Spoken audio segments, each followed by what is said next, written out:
انت عارف ليه يا ابو الصحاب مستوى محمد صلاح في النازل؟ عارف ليه ولا لا؟ انا اقول لك ليه.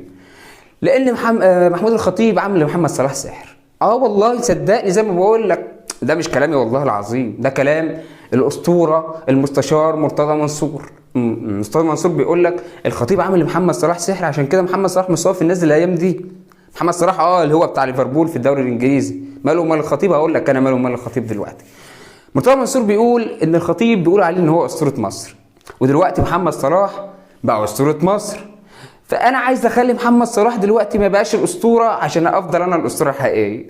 والله العظيم ده المستشار هو اللي قال كده، اقسم بالله قال على قناه الزمالك. صدقني اسمع، بيقول لك ايه؟ محمد صلاح هيبقى اسطوره؟ لا، ازاي؟ ده انا الاسطوره الحقيقيه، لازم ابقى رقم واحد وهفضل رقم واحد. اروح عامل له عمل بقى، عامل له سحر. كلام مستشار مرتضى طبعا، احنا عارفين مستشار مرتضى وتصريحاته كبيره طبعا اللي بتطلع من حد، يعني مش عارف انا هجيب لك دماغ منين عشان افهم الكلام اللي انت بتقوله، كلام كبير جدا. السلام عليكم ورحمه الله وبركاته، اهلا بيكم اخواتي الزمهلاويه، معاكم احمد جزار وفيديو جديد وبسم الله الرحمن الرحيم. الاول كده الكابتن محمود الخطيب ومستشار مرتضى منصور الايام دي في حوارات كتير قوي بين الاهلي والزمالك.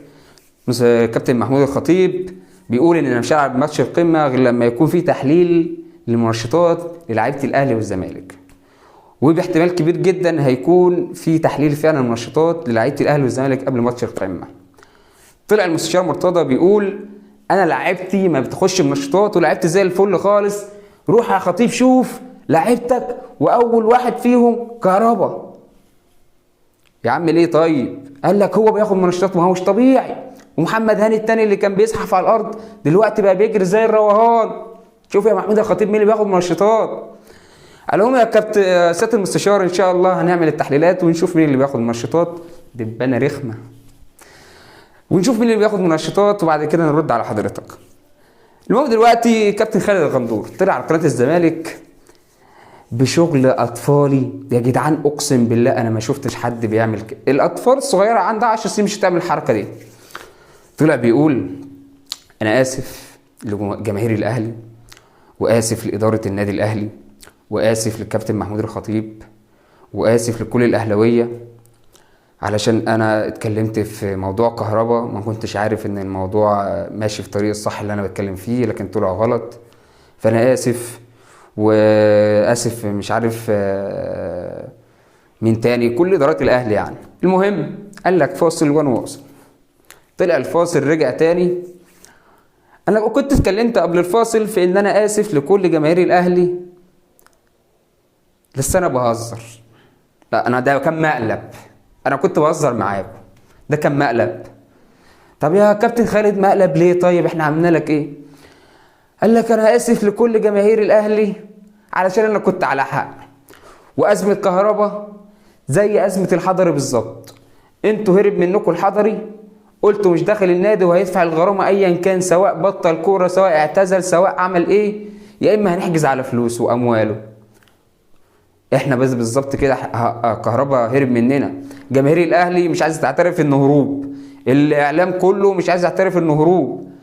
يا كابتن خالد اقسم بالله كلنا عارفين ان هو هرب منكم، بس ما هربش منكم لينا على فكره. هو هرب راح بره، هو سافر بره.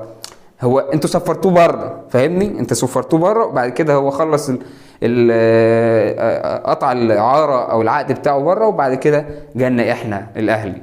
فاحنا مالناش دعوه بقى. الراجل عايز يجي الاهلي، حابب الاهلي، هو الراجل اهلاوي، احنا مالنا؟ طيب الراجل انتوا طلعتوه بره وجالنا، يبقى ده فين الهروب؟ الحضري هرب من عندنا على طول راح لفريق تاني. احنا قلنا هرب من عندنا، لكن انتوا اللي مطلعينه لفريق تاني وجالنا احنا مالنا بقى؟ فين الهروب في كده؟ فما تتكلمش مع استاذ خالد معلش يعني. انت اقسم بالله الزيت بتاعك اللي انت عمال تزوز ده ملوش 60 لازمه.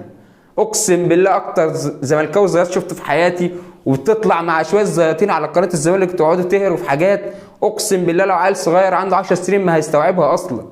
انتوا بتقولوا ايه؟ واي كلام وخلاص. المهم الكابتن ميدو كمان طالع بيقول ان الزمالك مش هيخسر الماتش الجاي، ماتش القمه يوم السبت ان شاء الله بين الاهلي والزمالك. لا يا كابتن ميدو، قال لك لانه خد قفا من بيراميدز، فمش هينفع ياخد ايه؟ القفا مرتين. هو قال انا بس انا بقول لك يعني قفا. قال لك ايه مش هينفع بقى ايه ياخدوا مرتين. طيب والله احنا نتمنى كابتن ميدو تكون في مواجهه ان شاء الله كده مشرفه بين قطبين الكره المصريه، وتكون حاجه حلوه كده ان شاء الله. بس يا اخواتي، ودي كانت اهم التصريحات واهم الاحداث اللي حصلت ان شاء الله.